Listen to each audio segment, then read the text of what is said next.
Studios presents the More Better Narrative podcast. This is episode 93 with BJ McMurtry and Mike Online.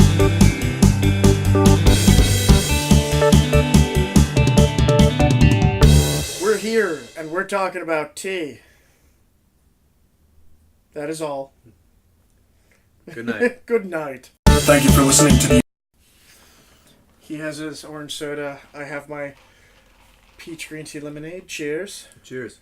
Yeah, like normally I don't gravitate towards sodas, but I skipped breakfast this morning, which is not really a good idea. So you're drinking an orange soda for breakfast, lunch?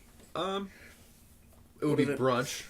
Right now, just for reference, it is 2:34 in the afternoon on Saturday. I just need to not be hungry anymore. You should probably eat food. Well, I had some trail mix before I left, but on the way here I got kind of hungry again. You got two arms. Just start gnawing. Speaking of that, I did watch a really crazy movie about cannibalism. Really? Called We Are What We Are. It's not called We Eat What We Are? No, it's called We Are What We Are. It's fabulous. It's the ending is one of the most like gruesome, fucked up endings ever that I think I've ever seen. And the rest of the movie is just kind of like it's just kind of got this even pace throughout the whole film, and it's just kind of disturbing through the whole thing. It's shot really disturbingly. It's like color corrected in these kind of weird ways, and then but the ending just I don't want to ruin it for anybody, but it's called We Are What We Are, and it's about cannibalism. I'll put a spoiler right here. Oh, all right. These two girls in the film are basically they're held captive by their dad, pretty much, and he like it's ritualistic that they kill someone, they strip the body of all of its like organs and meat, and they make this soup out of it, and they eat the soup of the person that they've killed, and they bury the bones in the backyard. Sweet. The end of the film, these two girls, like, they don't like what's going on. They kind of like have this notion that it's really kind of like fucked Probably up. Not a good thing they're doing. Right.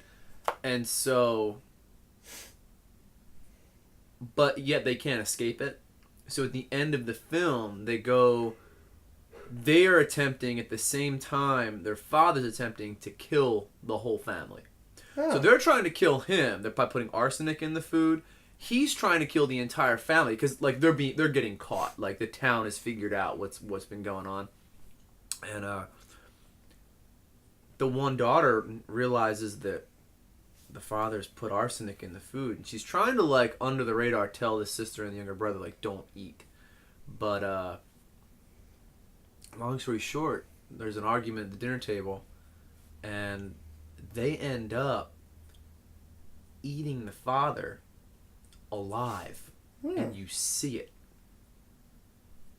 And it's with these two girls, young girls, dressed up. How young? Young, like 12, wow. And like maybe 17. And they're just eating. And they just start like tearing chunks out of his arm. It was. And you just see the skin tear, and like the one girl stands up, and she's just ravenous, and she's got like blood just right here, and her hair's all like frizzed out, and she's that's how it goes when you go crazy. She's in a light sky blue gown that's now covered in blood. No, that's pristine, but she's just got pale skin and it's like blood right here. It's kind of wild, and so like color wise and visually, I was like. This is outrageous looking. And then at the end, they just kind of drive off in the dad's van with this book. You never really realize what the book is for, but it's like it's the book about the ritual of like eating people and how to cook them. So you don't know if like they're trailing off to continue this thing or what, but it was good. I was thoroughly impressed. I had passed it on Netflix a bunch. Like You know what's on Netflix now? Yeah. World War Z. Is it?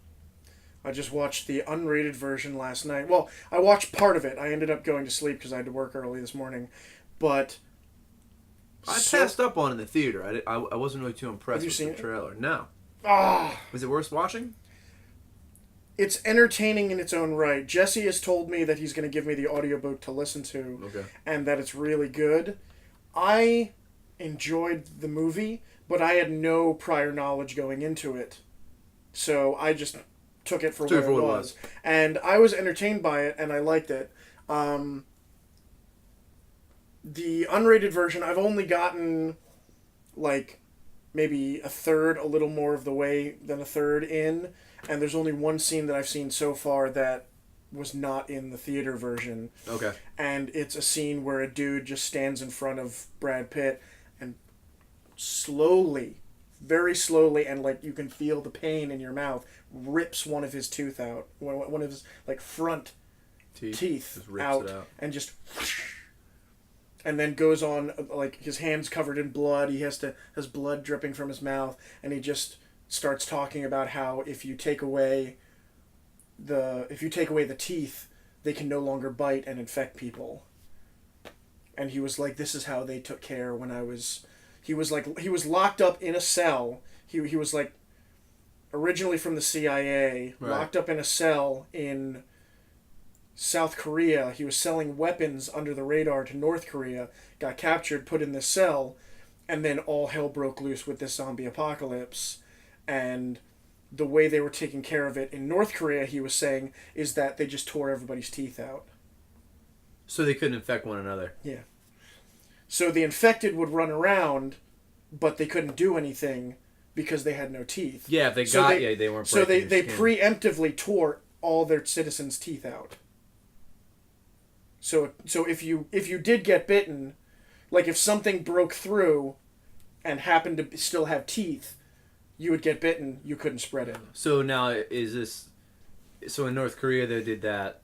So did they give them like state mandated dentures? I don't know. They didn't get that far into it. Because that would be rad. Because you could get pictures of the great leader on your teeth. Like you get Kim Jong Il and Kim Jong Un on their teeth. You know what I'm saying? This way, when you smiled, it would be the great leader. That would be awesome. Like in their houses, you know, they have to have their picture of the great leader. Did you hear about the story?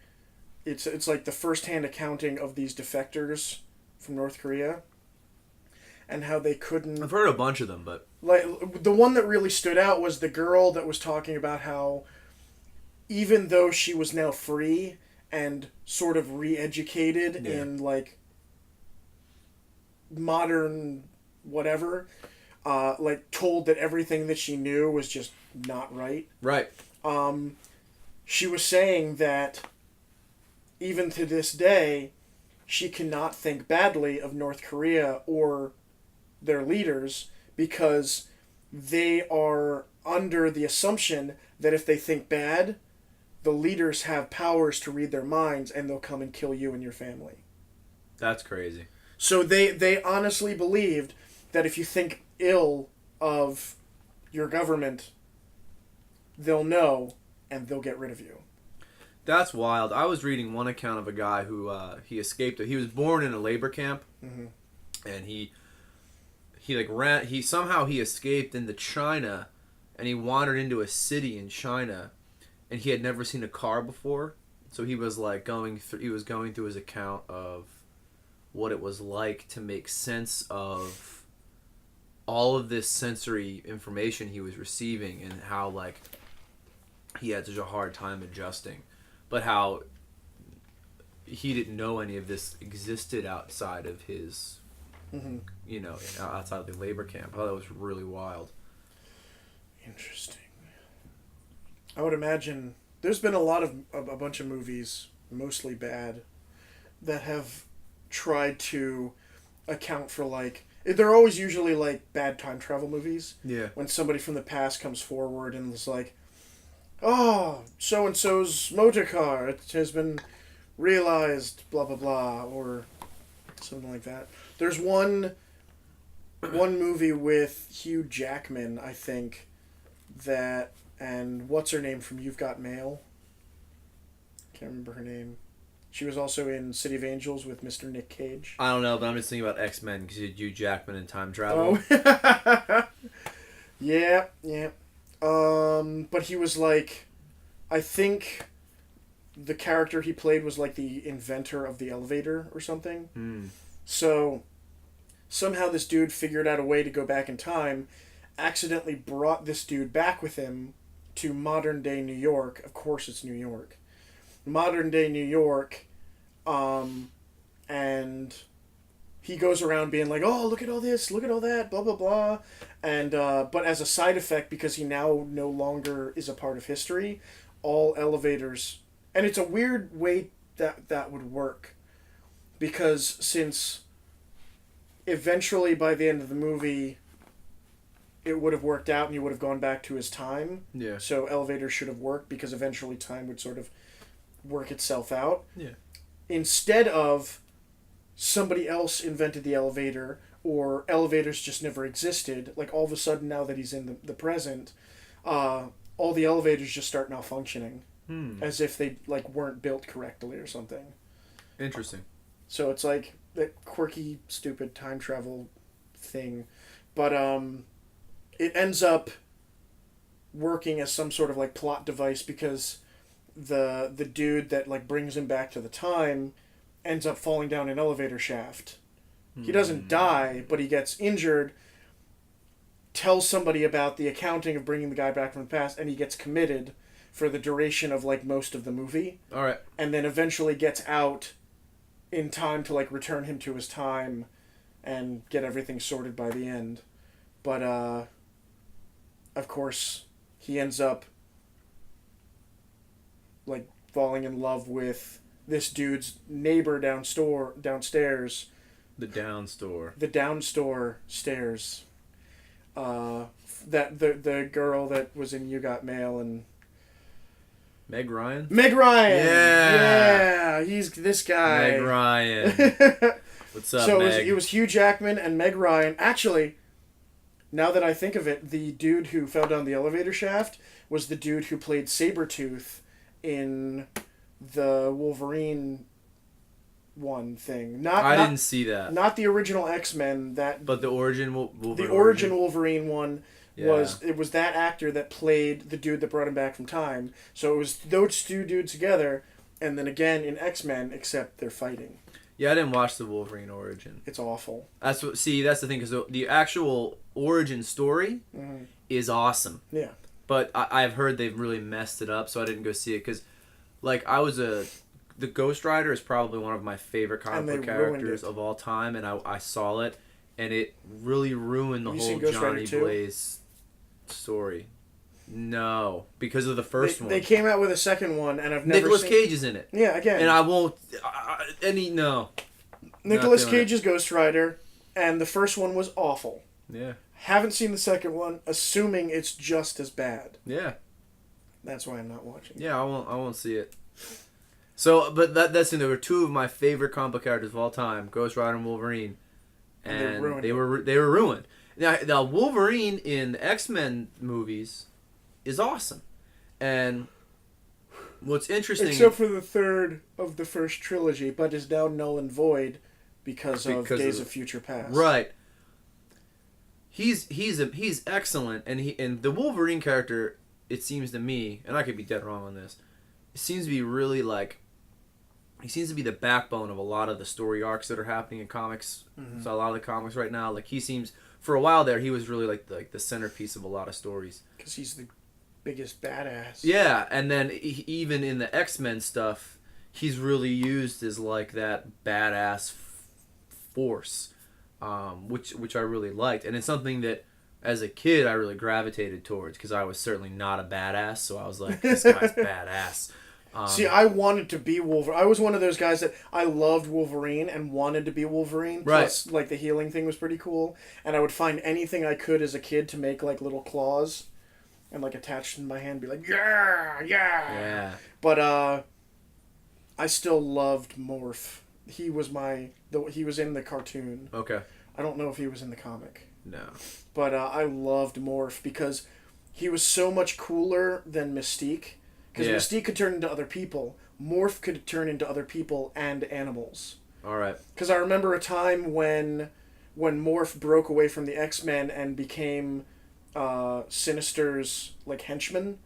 I think it was like after he broke free of Sinister's like mind, whatever controlling thing. He still couldn't face the X-Men again and couldn't go back to Wolverine. But there's this really awesome fight scene where Morph turns into a Black Panther and fights Wolverine. Like the 1960s Black Panthers? No, an actual. Okay. An actual. Because Huey Panther. Newton and Wolverine would be a good fight. I think Wolverine would win. Well, maybe. I don't want to go down that road. Actually, I think Wolverine would have won anyway, even against Morph as a Panther, but I don't think he wanted to hurt him because they were friends. Which I think was one of the crux of that storyline in the cartoon, because it was like the one enemy that he had that he just wouldn't like all out just want to slash through. Right. Because it's like, it showed a softer side of Wolverine. Which they didn't really show very often. No. Because his backstory, and I remember as a kid going through the whole Weapon X thing, just like, this is the most monstrous, sinister origin story. Like, how he got his claws and like fighting, and how he got like the adamantium skeleton, like that whole thing as a kid blew my mind. Like, I would be up for hours like, oh my god, and honest to God, if I were Arnie Duncan, if I were the Secretary of Education right now,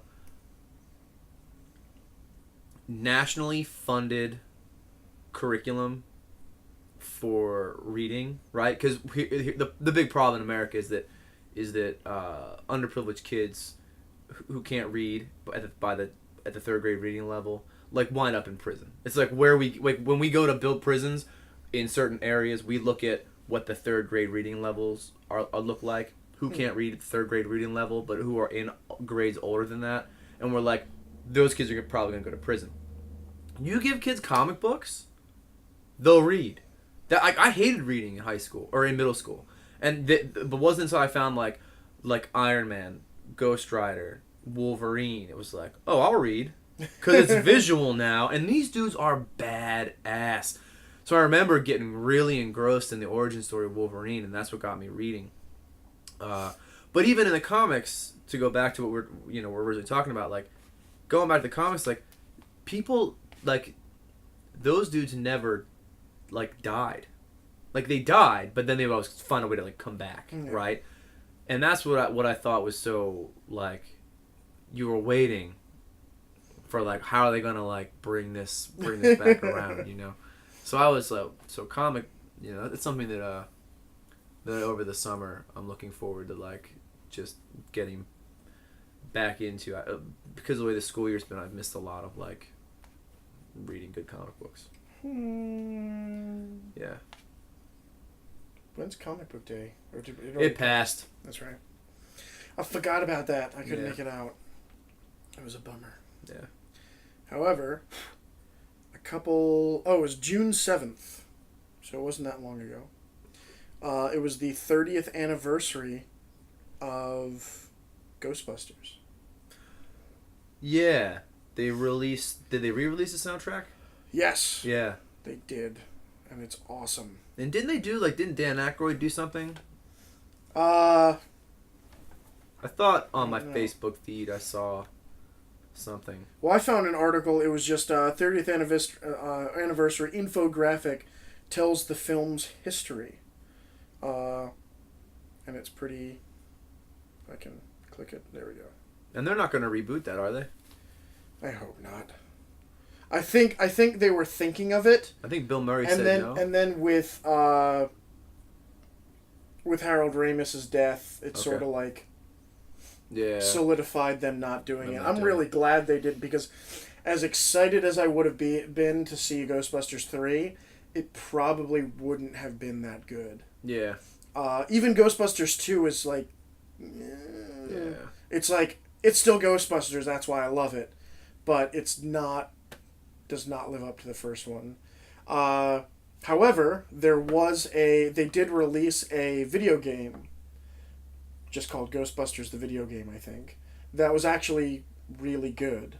I heard a lot of negative reviews on it, but I loved it. Right. And it basically filled the void of a Ghostbusters 3 for me because it was an original story. Like, you get to go back to old places like the Sedgwick Hotel, and you even fight Stay Puft. Like, they work that into the story of all this stuff happening. But it's like a whole new story, and you fill the role of, like, a new recruit to the Ghostbusters. Nice. And they advance you through the stories with new weapons under the guise of, you're the newbie, you get to test all the new equipment, and if something goes wrong, oh well, it happens to you. Not us. Yeah. so it's all this pretty cool, like, new gadgetry they thought up for the video game, and then they work it into this really awesome story that fits in with the Ghostbusters, and all the voices are done by the original actors. Oh, word. So it is Dan Aykroyd and Harold Ramis and Bill Murray and Ernie Hudson. Okay. And I think even Rick Moranis has a couple lines in it too of his character before you leave the thing. Rick Moranis. But oh yeah, so there's an infographic on this, and I'll post this in the show notes. Oh, keep tapping it and minimizing it. But originally cast for Peter Venkman was supposed to be John Belushi. Mm. And then Belushi ended up dying before the movie was made, so they recast it as Bill Murray. And oh wow. And actually Slimer is a homage to Belushi. Dude, that makes so much sense now.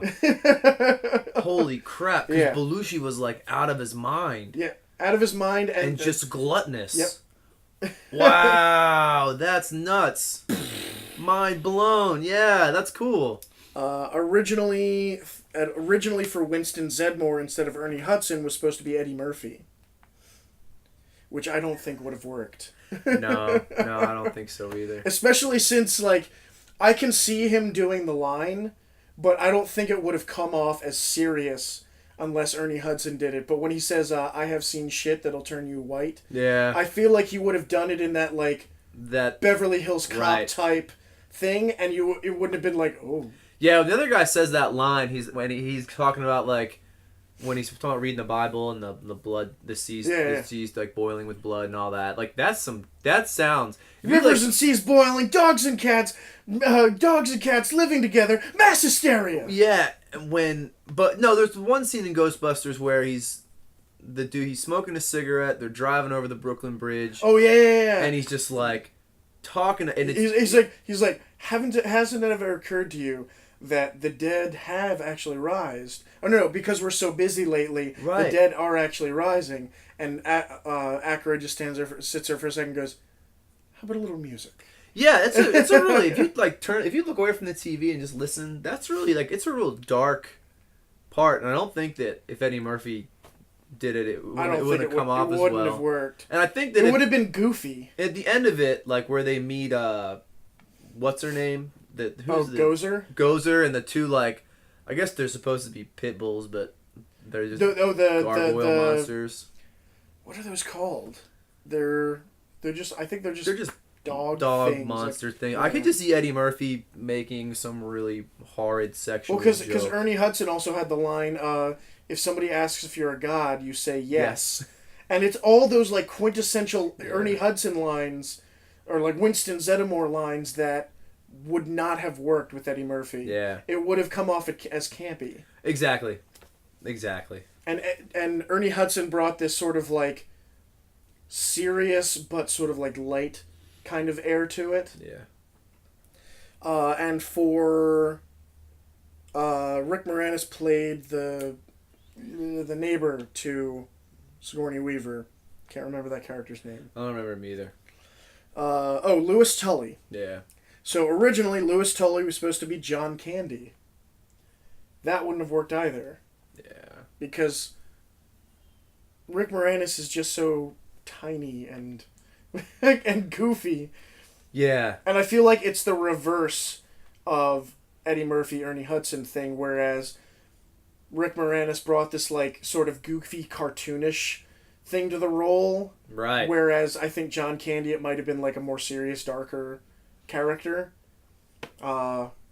Especially just that, like I can picture in my head right now at Tully's party of all his clients, and he just kind of walks out and they hear the growl. He goes, "All right, who brought the dog?" And then it jumps out and he runs away. I don't think John Candy could have pulled that off. No. And then Dana Barrett was Sigourney Weaver. Apparently, Ivan Reitman, the director, played the voice of Slimer. Okay. He also provided the voice of Zool when Dana becomes possessed. There is no Zool. I think you did it. There is no Dana, only Zool. Yeah, you did it. I think it. When did it come out? Oh man, 85 or 87.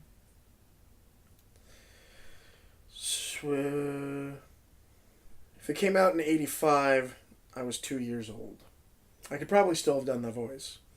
And for Gozer, the chick, was played by, I'm going to butcher this name, Slavica Jovan. After Paul Rubens turned down the role of Gozer, Reitman chose the Serbian model and suggested the character look androgynous. Very much did so. Yeah, with the hair cropped that way. It's a woman. I thought Gozer was a man. Gozer can be anything he wants. Apparently had a $25 million budget. And the movie was completed in 12 months. Could you even make a movie on that much these days? No, you cannot. Well, you could, but... Yeah. I mean, even... It's funny when I hear people talk about, like, low-budget and indie films. Yeah. Because, like, the standard low-budget indie... If you look at the short films and, like, indie films that make it, like, into, even South by Southwest... Yeah. And into, like, festivals and... I'm trying to think of... Basically the ones that are up for Oscars kind of thing, like in the short film category. Those still are costing a minimum of at least like $1 million, if not like $500,000. Is that a recent thing? Because I mean, Philly J used to make, like, you remember Philly J? Yeah. He used to make like these, again, low budget indie films that would cost $4,000 or $5,000 because they were doing on the cheap. They were finding locations through friends. Most and of the time, they already had the gear ready to Right. go and stuff like that. Right, and is that type of thing like is that gone? That type of thing and lower is still going. Okay, but there's this huge gap between like DIY filmmaking and indie and short and like indie filmmaking. So you're looking at you can't just have like. Because I'm kind of ignorant to this. Like, you can't just have the blockbusters and the indie stuff. The indie stuff has even further subcategories. Yeah. Okay. So you're looking at, like, blockbusters. Right under that is, like... Like the Ritz kind of stuff? Is like that. That's the can... Like, right under that is, like, the Cannes Film. Cannes Film, yeah. Kind of stuff where they still pay a lot of money to do that. Yeah. Then, like... Maybe the mid-level is like the South by Southwest and the like indie film festival kind of stuff. Right. And then there's this huge gap, and then there's like DIY people that just go out and shoot. Yeah. Like that make a short film on a couple $100. Is Justin in there? Probably. Yeah. Because I mean, even he's spending a lot of money. Which is crazy. Mm-hmm. You know? Yeah. I'll put a link in the description of this episode, but the Dude? no Oh. the Sorry. the trailer for the Rosetta Trailer. documentary is out Is it? now. Or he The posted China one. posted on Facebook. Is that the right thing? Never mind then. That was from the future. The teaser video for our Rosetta China tour is up. Okay. Actually, you know what? I'll just play it right now.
That was fun. Do you like that? It's good, right? That over dramatic shot on my face. Yay. Let's see. Moving on. New York exterior and LA interior. Ghostbusters is remembered for an iconic New York movie, but a majority of the filming was actually done in Los Angeles. So the exterior shots were done in New York. Interior shots were done in LA. Interesting. Ghostbusters headquarters, obviously, in New York. But the interior is actually an abandoned fire station in Los Angeles. So the exterior is an actual firehouse In New York. In New York. The inside of that is LA. A fire station in LA. Lewis and Dana's apartments are actually Central Park West. So that's a real, like the exterior shots. The cool thing I noticed, I watched the behind the scenes because I have the Ghostbusters DVD set, is that those wide shots of the Central Park West apartment buildings are actually hand-painted oil paintings. They're backdrops that somebody painted. Dude, And then if you look, like they move them in and out, Yeah. and then when the Ghostbusters are walking, they actually composite them in, like a shot of them. You can see them walking through the ruins of Dana's apartment. So they composite a shot of them into the painting. Wow. But the dead giveaway is, and you don't notice it right away because you're looking at the apartment, is that at the bottom right of the screen, the cars are not moving. Oh, all right. It's a painting.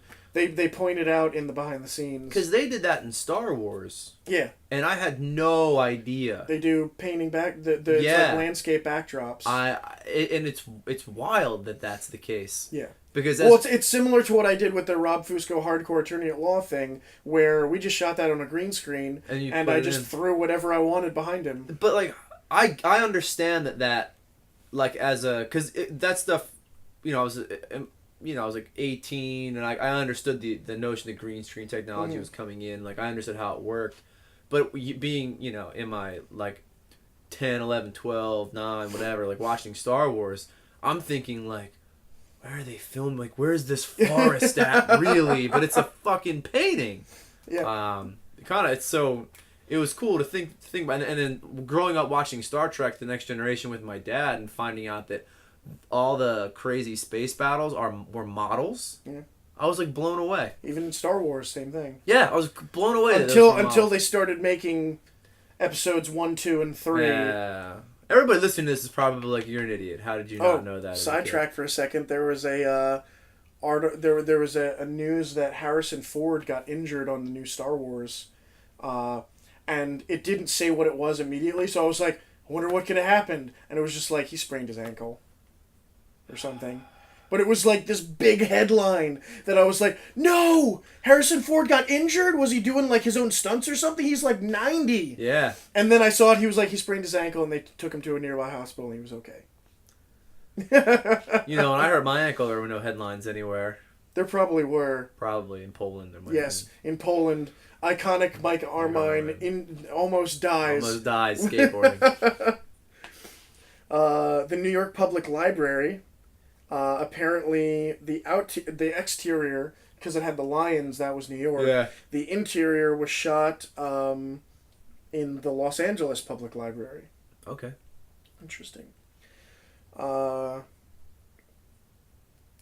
While on location in New York, Bill Murray withdrew a couple $1,000s worth of small bills from the ATM and gave them to homeless people nearby.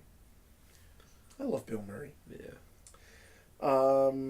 Ghostbusters premiered on June 7th, 1984. It opened at the top of the American box office and stayed number one for 7 weeks. Wow. The Ghostbusters theme song by Ray Parker Jr. went number one for 3 weeks. Okay. There's also an interesting thing about the Ray Parker Jr. theme song for Ghostbusters is the fact that they originally asked Huey Lewis and the News, and they turned it down. Really? But they cited one of their songs that was like that had a similar melody, and they turned it down. Went to Ray Parker Jr. and he basically took that song and turned it into the Ghostbusters theme song. And I think he ended up getting sued by Huey Lewis and the News. I believe that. Yeah, you're right. They did. But it's like if you listen to them side by side, the horn parts are almost identical. Wow. I think it's I want a new drug. I think. But like the horn part goes da da da da da da da da, and he basically just ripped it because he was like, "Oh, you were gonna ask those guys?" They said, "No, yeah, I'll make the same song for you." Wow. And then the next time because of all the hassle of that, the next time they were approached for Back to the Future, they did not turn it down, and it probably ended up making a lot of money. Yeah. Ivan Reitman had movie theaters run the same commercial the Ghostbusters use in the movie, but replaced the 555 number with a functioning 800 number. Callers heard a pre-recorded message from Murray and Aykroyd, and the number received 1,000 calls per hour, 24 hours a day for 6 weeks. Wow. If I was able to make phone calls when I was, 1984? Yeah, I was 1 year old. You would have done it. If I was able to make phone calls, I would have called that number. You would have called that number. The iconic No Ghost logo was designed by the associate producer Michael Gross, and is based on a concept from Dan Aykroyd's original script. Many of the film's iconic scenes used low-budget practical effects. Books floated via simple wires, and air hoses were used to make the cards shoot out of the card catalogs in the library scene.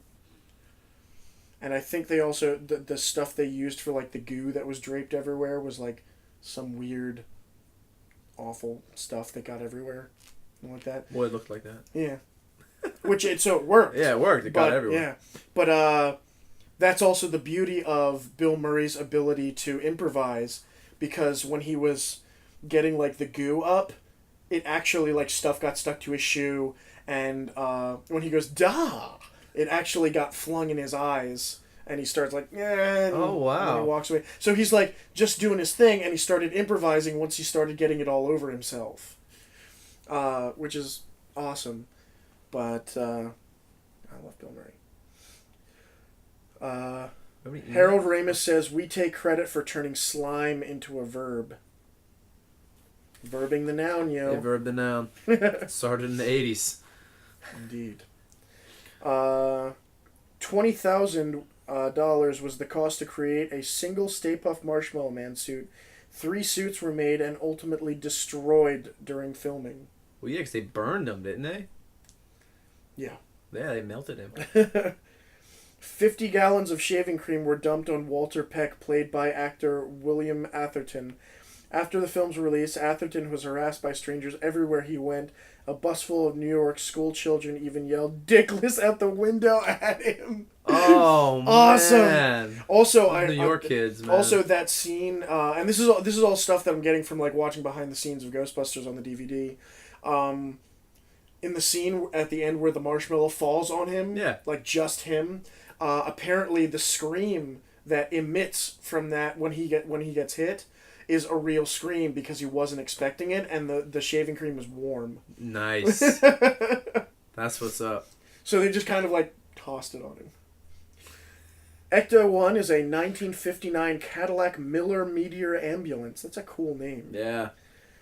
Because of the rushed production schedule, only one Ectomobile was fully converted. Even so, the Ecto-1 was still in a poor state of repair. It died at the end of a shot filmed on Ghostbusters 2 as it was driving on the Brooklyn Bridge.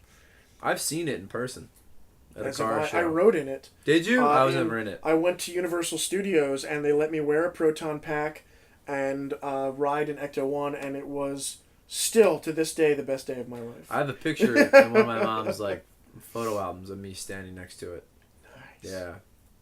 Pretty awesome. I have a regular customer at Starbucks who's actually getting me tickets to Comic-Con. Oh, wait a minute. How? Do you know how hard it is to get those these days? She works there. Oh, no shit. You might want to ask her for a third. She constantly hangs out with Ernie Hudson. All right. But she got me a signed Ghostbusters photograph by Ernie Hudson. You need to try and talk her into getting one more ticket for you because Wahlberg is it a Philly one. Yeah. Wahlberg tried to get, and I'll let him tell the story next time he's on and this comes up. But he tried. He waited in front of his computer for like hours watching the refresh thing go on, and the way I remember him telling it, the second that it said like for sale, he clicked it and it was sold out.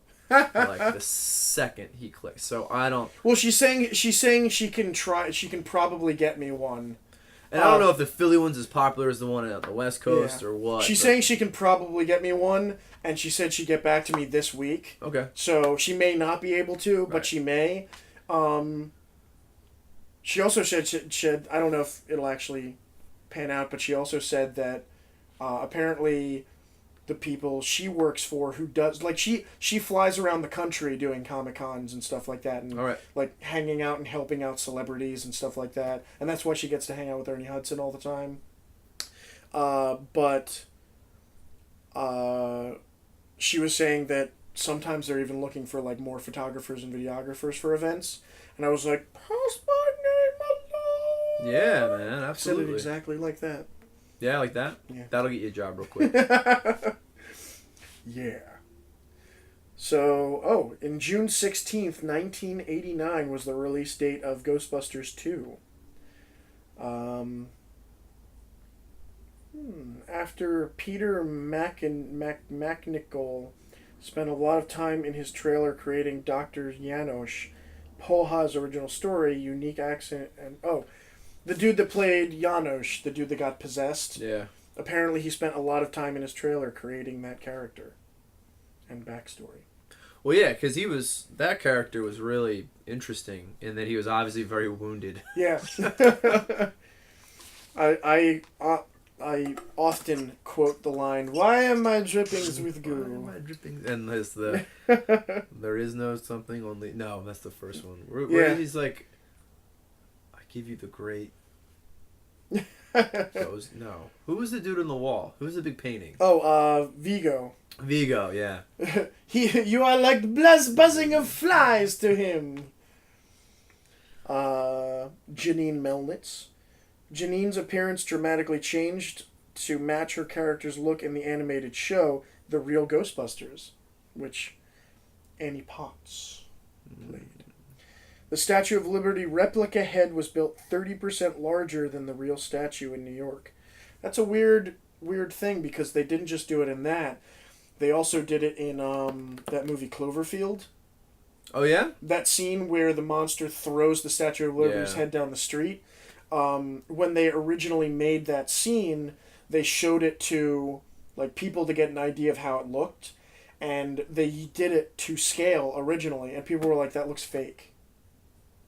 So they made it like bigger, tons larger, and people were like, "Yeah, that's the head of the Statue of Liberty." Except it's not the real size. Apparently, she's actually quite tiny.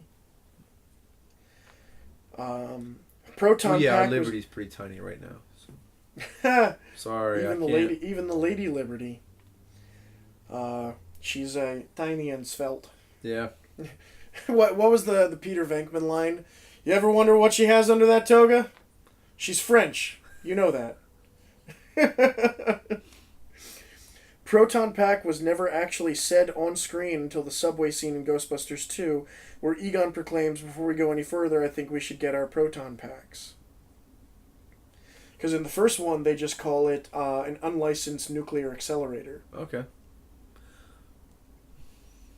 Which is interesting because I never picked up on that. Although, what was it when they get taken to the mayor's place in Ghostbusters 2, the doorman is like, hey man, can I get one of those proton packs for my little brother who wants to play with it? Egon just goes by, he's like, proton pack's not a toy. Not a toy. And then as Dan Aykroyd walks by, he's like, he's right.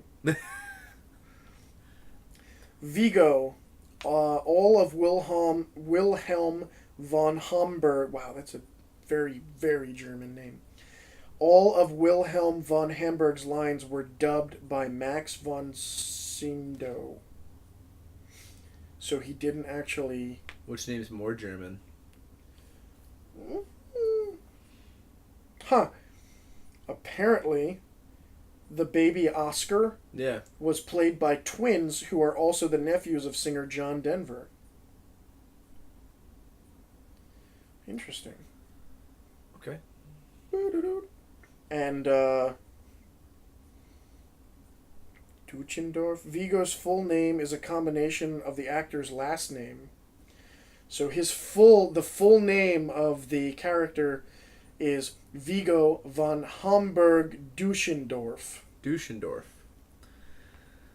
Alright. It's very, Duchendorf. Vigo von Hamburg Duchendorf. And then it has a little cute little picture of a kid wearing a Ghostbusters outfit. And it has a Twinkie split in half that says, in memory of Harold Ramis. Oh, yeah. That's a big Twinkie. That's a big Twinkie. Yeah! No So emails? that's... No emails, because No emails? people suck. However, I do have this article that is both...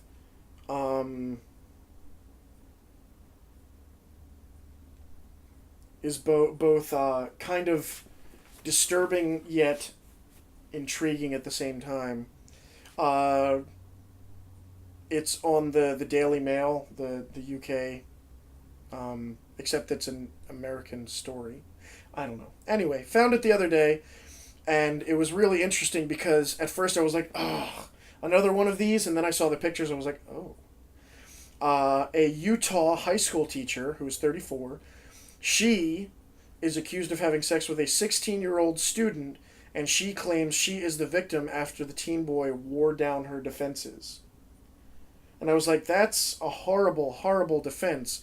And then I saw her pictures, and she is banging. Here... And the first thing okay. I was talking to my friend Scott, and I showed him the pictures, and he read the article. And the first thing he said to me, he was like, if the boy is the one that ratted her out, he just lost a good thing. This is like... this is an older one. Yeah, like, I was reading about this in February, and I kind of had... I only just found it like a couple weeks ago. I kind of had the same reaction to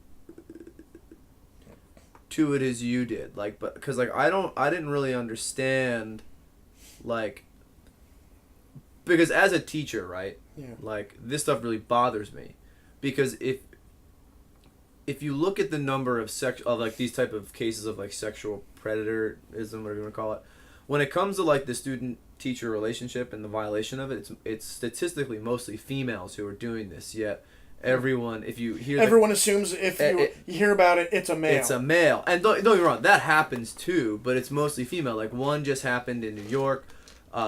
There have been, since the start of this new year, there have been 5 in the state of Pennsylvania, of which only 1 was a male. There were 2 in New Jersey, both females. Like, and this is happening at such an alarming rate. So I'm kind of getting like freaked out. Like, what's going on?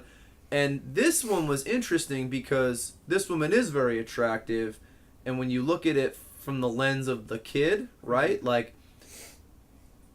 he's going to go down as some kind of hero. right? Like in the minds of in the eyes of his friends. Whereas if it was a male teacher and a female student, she would be looked at as like a slut. Right. She comes down as a slut, potentially. I mean, I don't, as a dude, I don't really know how that works. I also don't know how the school dynamic these days works. But my point is, like, I'm looking at this and I'm like, what is going on where a 34-year-old woman who is highly attractive is having a hard time, potentially, I've never spoken to this woman, meeting someone her own age. If that's even the case, right? Because if she's sitting down like he wore off my defenses, like that's a bunch of bullshit. Like, wore off your defense. Where does no and calling home and talking to your principal about it and like going to your superintendent and being like, this 16-year-old kid won't get his erection off my desk. Please help me. Where does that not translate? So wore down my defenses. Can we have sex? No, please. Okay. And like, where does that? So if they had like, where did the sex take place? It actually says in the article, and it's kind of ridiculous. Was it at her place? Was it at his? Which would be really more fucked up. It says it under one of these pictures. Oh, here it goes. Her name is Altice, I think. It says, allegedly had sex with 16-year-old numerous times at her home, at a park, and in a church parking lot. Right. And in all of those cases, wow, a church parking lot. In all of those cases, she, like, if it was in her home, right, she willingly opened the door and he came in. Right, like there's no rape allegation here. He it was voluntary. It wasn't like he climbed in the window and was like, "We're gonna do this," and she's like, "You wore down my defenses." Extra credit. Unless she's talking about her defenses as a physical, like door. Right. Like he wore down my defenses. What? He like picked the lock and walked in. It's like that was my defenses. Have me. Yeah, that's my point. Like you opened that door. He got in your car. You guys hung out. It's like a vampire. You had to have invited him in for him to come in. Exactly. So like I find that to be really weird, but also at the same time, like why is someone who's 34, regardless of how attractive they may or may not be, having a hard time finding someone outside of the high school also context? Clearly this is something that has happened in the past, and that being a teacher yourself, you know the avenues that you need to go down if something like this starts happening. And I mean, don't get me wrong, like I get it, like like you're a teacher, right? You're working anywhere between, at a minimum you're working 8 hours, at a maximum you're working 12 to 14 hours a day, right? Because I know some teachers that are there at 6 o'clock in the morning, they don't leave till 6 o'clock at night, right? Like, they're just crazy dedicated like that. So you're spending your whole entire day with these kids. You develop a relationship with these kids. Like, I have a relationship with my kids. It's not sexual, it's not inappropriate, but like, we talk about music, like we talk about movies, like we talk about comic books. We can talk about things. It is a platonic camaraderie. It's a platonic camaraderie. I love the way you said that, right? There's a platonic camaraderie. I understand that maybe he and her had that platonic camaraderie and that at some point in time... his pants were removed. Yeah, and that's bizarre. Because how it takes that next step outside of, like, this is normal. Yeah. So I don't know. I mean, maybe she needs a person who still has the mind of like the 16, 17, 18-year-old, because maybe that's where they were like finding some kind of weird connection. If that's the case, there's anybody from this podcast. More people like that exist who if she's an immature woman up here could fulfill that. Because I'm 33 and highly immature. We are a group of child men. But I also know that the females in my high school who I do kind of see eye to eye with in terms of like who are into comic books, hardcore, punk rock, movies, and like who are kind of political junkies, I also happen to know that there's a nice brick wall with barbed wire and dudes with assault rifles who you set that boundary up. So like you talk on that platonic level, even though you can talk about the same type of stuff. Like maybe she had a World of Warcraft account and so did he, and they were talking about their avatars, and then they got naked. The sex started online and moved into the church parking lot. So like this is where I find this shit crazy, is that there's such a difference, in my opinion, between connecting with someone mentally who's younger than you and understanding that that's all this is going to be because they're young kids. You know, like they're young. Like I look at some of them and I'm like, damn it.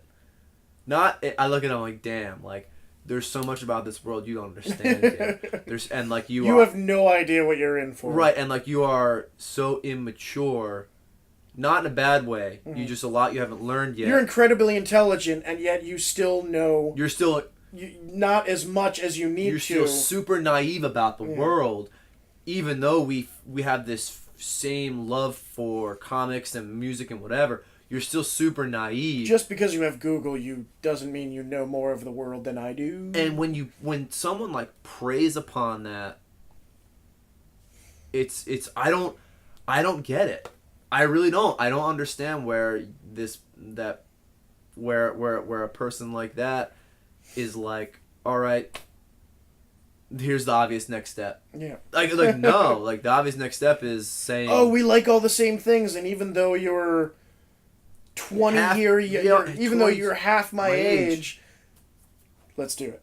Yeah, that's so fucking wild to me. That, because as a teacher, like I mean, I'm reminded I'm reminded like, not every day. I don't walk in and my principal's like, don't sleep with anybody today. That would be the best thing if there was a giant poster in like the teacher's lounge. It just says, don't have sex with... No. It's like the, the stay calm posters. It should just say, stay calm, don't have sex with students. Don't have sex with your kids.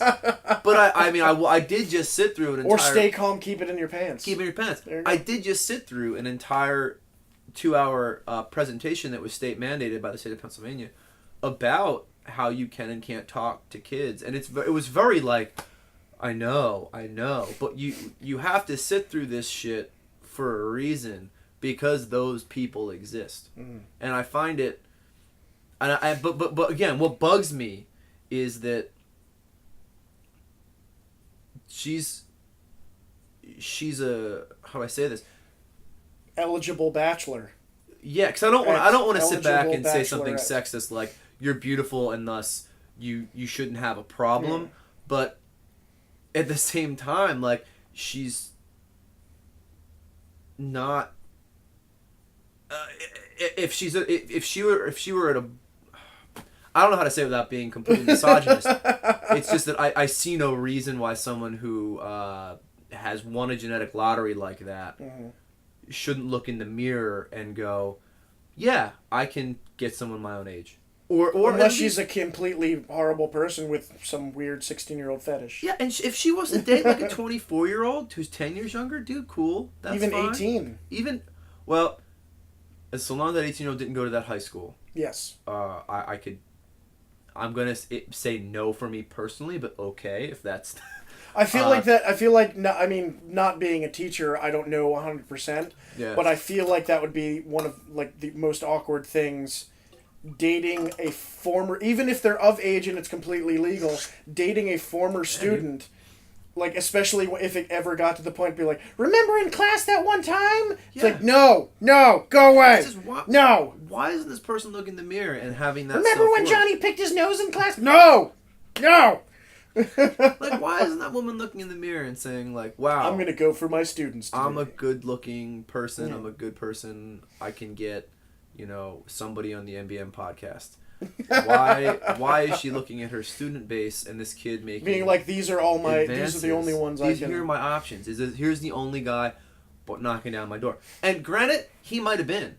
Because of how busy a teacher actually is. Mm-hmm. He may have actually been the only dude who she actually had time in her day allotted who was stepping up to the plate and being like, what up? See, if only she had Tinder.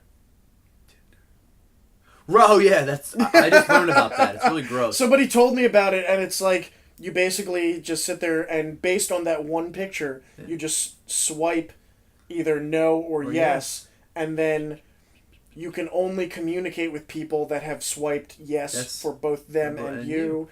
And so I think that if only she had Tinder or OkCupid or JDate or she didn't look Jewish, but still.